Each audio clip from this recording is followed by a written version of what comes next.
जय हिंद साथियों, कैसे हो। आज हम लोग स्टार्ट करने वाले हैं। जो विद्यार्थी कक्षा 10 की तैयारी कर रहे हैं उनके लिए जो है आज का सेशन बहुत ज़्यादा इम्पोर्टेंट है। आज हम लोग हिंदी में जो है हिंदी गद्य के विकास इसके महत्वपूर्ण प्रश्न करने वाले हैं, जो कि आपके एग्जाम के लिए बहुत ज़्यादा इम्पोर्टेंट है। तो जल्दी से आप लोग ज्वाइन करेंगे और एक बार अपने दोस्त के पास शेयर कर देंगे। उसके बाद जो आज का सेशन है इसको हम लोग स्टार्ट कर देंगे। आज भी हम लोग जो है PYQ प्रश्न करेंगे, यानी कि प्रीवियस ईयर क्वेश्चन करने वाले हैं, जो कि आपके एग्जाम में बोर्ड एग्जाम में पूछा गया प्रश्न है। तो जल्दी से आप लोग ज्वाइन करेंगे, बाकी अपने दोस्त के पास शेयर कर देंगे। बाकी यहाँ पर लिखा भी गया है पिछले वर्ष के आए हुए सभी प्रश्न को आज भी हम लोग करेंगे। इसका पार्ट नंबर 2 है।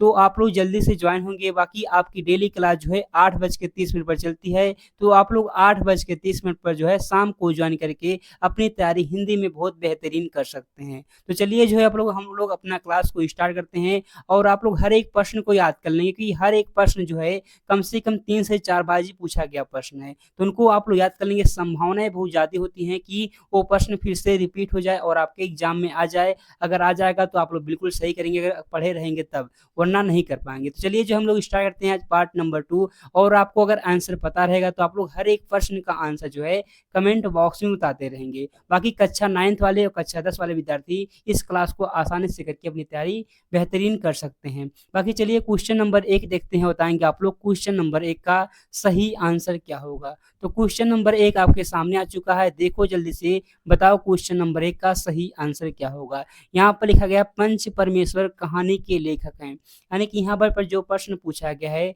पंच परमेश्वर कहानी के लेखक कौन है। आचार्य रामचंद्र शुक्ल हैं, या लिखा गया यहाँ पर देखेंगे प्रेमचंद जी हैं, या लिखा गया यशपाल जी हैं, या लिखा गया है राजेंद्र यादव हैं। बताएंगे आप लोग कौन जो है पंच परमेश्वर कहानी के लेखक हैं। अब ये प्रश्न आपसे पूछ सकता है कि पंच परमेश्वर क्या है, तो एक कहानी विधा है। क्या है? कहानी विधा पर आधारित है। बाकी इसकी रचना जो है प्रेमचंद जी ने की है। इसको याद रखेंगे। ऑप्शन जो हो जाएगा आपका बी हो जाएगा यहाँ पर सही आंसर। तो इसको आप लोग याद रखेंगे, बी आंसर जो है आपका बिल्कुल सही आंसर है। बाकी देखो अगला प्रश्न क्या है। तो अगला प्रश्न आएगा क्वेश्चन नंबर 2। क्वेश्चन नंबर 2 देखो जल्दी से बताओ क्वेश्चन नंबर 2 का जो है सही आंसर क्या होगा। मुंशी प्रेमचंद द्वारा संपादित पत्रिकाएं हैं, यानी कि प्रेमचंद जी ने जो है कौन सी पत्रिका संपादन किए थे वही पूछा गया है। मर्यादा और हंस, छाया और प्रभा, सुधा और हंस लिखा गया है, और लिखा गया है एक सरस्वती लिखा गया है। तो बताएंगे आप लोग कौन सी जो है पत्रिका संपादन किए थे मुंशी प्रेमचंद जी। तो बताएंगे आप लोग मर्यादा और हंस ना बिल्कुल हो जाएगा, मर्यादा हंस हो जाएगा, बिल्कुल सही आंसर है। यानी कि आपका जो आंसर होगा यहाँ पर ए हो जाएगा सही आंसर। तो इसको भी आप लोग याद रखेंगे। ऐसे प्रश्न जो है, ये प्रश्न तो जो है लगातार पूछा गया प्रश्न है, इंपॉर्टेंट प्रश्न भी है। तो बाकी देखो अगला प्रश्न क्या। तो अगला प्रश्न आएगा क्वेश्चन नंबर 3 है। क्वेश्चन नंबर 3 देखो जल्दी से बताओ क्वेश्चन नंबर 3 का क्या होगा सही आंसर। कहा गया अपनी खबर आत्मकथा है, किसका है ये पूछा गया। अपनी खबर जो है आत्मकथा है, किसका है। पांडे बेचन शर्मा उग्र जी की है, या डॉक्टर राजेंद्र प्रसाद की है, या हरिवंश राय बच्चन की है। क्या भूलूं, क्या याद करूं, हरिवंश राय बच्चन की एक इंपॉर्टेंट आत्मकथा है। बाकी श्याम सुंदर दास हो जाएगा। बताएंगे कौन है। तो अपनी खबर की बात करेंगे तो अपनी खबर जान करके उग्र रहेंगे ना, तो हो जाएगा आप याद कर लेंगे, उग्र हो जाएगा। पांडे बेचन शर्मा उग्र हो जाएगा। इसको याद रखेंगे, यानी कि ऑप्शन जो हो जाएगा आपका ए हो जाएगा। बाकी हरिवंश राय बच्चन की एक फेमस है मधुशाला हो गया, मधुबाला हो गया, और मधुकलश जो है हरिवंश राय बच्चन की इंपॉर्टेंट रचना है। मधुबाला, मधुकलश और हरिवंश क्या है, हरिवंश राय बच्चन की एक महत्वपूर्ण रचना है। तो उसको भी आप लोग याद रखेंगे। बाकी क्या भूलूं क्या याद करूं जो है हरिवंश राय बच्चन की एक आत्मकथा है, इसको भी आप लोग याद रखेंगे। बाकी देखो क्वेश्चन नंबर 4 आ चुका आपके सामने। क्वेश्चन 4 देखो, बताओ जल्दी से क्वेश्चन नंबर 4 का सही आंसर क्या होगा। कहा गया मैला आंचल के रचनाकार हैं। मैला आंचल के रचनाकार कौन है। मोहन राकेश हैं, या लिखा गया है फंडेश्वर राज रेड्डी लिखा गया है, या लिखा गया यहाँ पर देखेंगे प्रेमचंद जी है, या जयशंकर प्रसाद जी। बताएंगे आप लोग कौन है मैला आंचल की रचनाकार। तो मैला आंचल के रचनाकार जो है फंडेश्वर नाथ रेणु जी हैं। यानी कि देखेंगे तो आपका जो आंसर हो जाएगा आंसर बी हो जाएगा सही आंसर। इसको भी आप लोग याद रखेंगे। ये भी प्रश्न इंपॉर्टेंट प्रश्न है, आपके एग्जाम में पूछा गया प्रश्न है, तो इसको भी आप लोग याद रखेंगे। बाकी देखो क्वेश्चन नंबर 4 आ चुका, 4 तो हो चुका ना।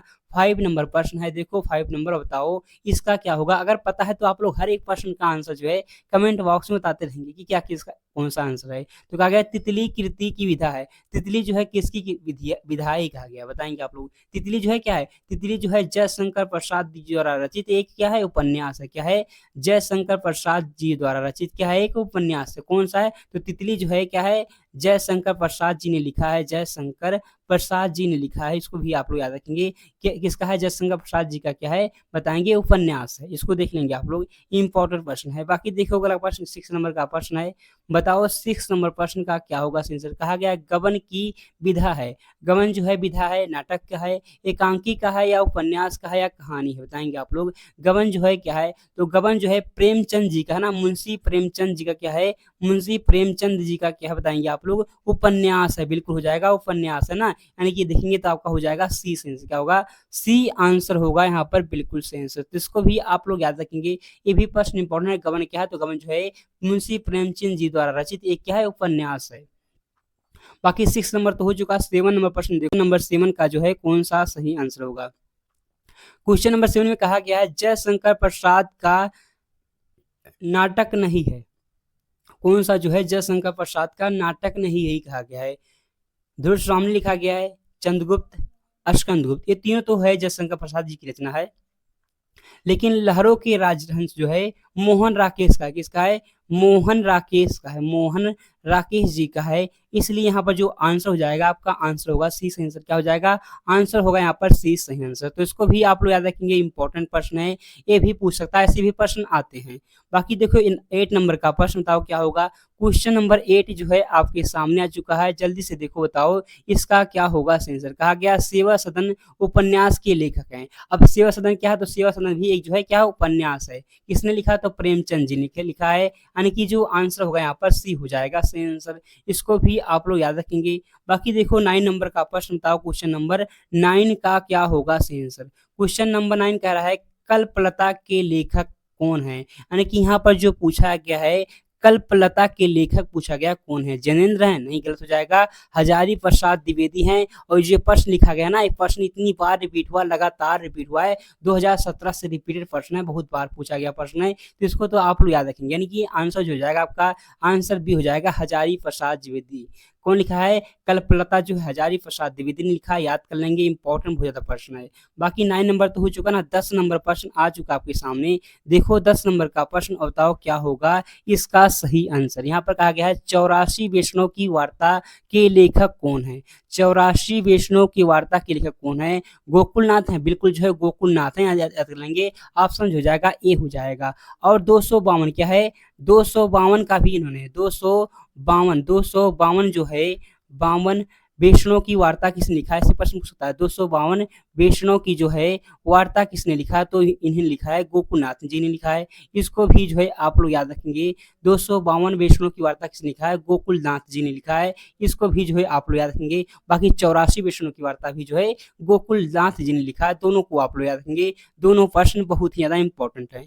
बाकी आज की क्लास में उतना ही। अगर आप लोग जो है इस सीरीज के अंतर्गत जुड़ करके अपनी हिंदी में रचना को अच्छे तरीके से करना चाहते हैं, तो आप लोग जुड़ के कर सकते हैं। वीडियो के नीचे प्लेलिस्ट में जो है लिंक मिल जाएगा, वहां से जाकर के आप लोग जो है हर एक वीडियो को, आप लोग रचना वाले वीडियो को देख करके अपनी तैयारी बहुत ही बेहतरीन तरीके से कर सकते हैं। डिस्क्रिप्शन में उसका जो है लिंक आपको मिल जाएगा, तो कोई दिक्कत नहीं। बाकी हम लोग मिलते हैं अगली क्लास में, तब तक के लिए जय हिंद, जय भारत।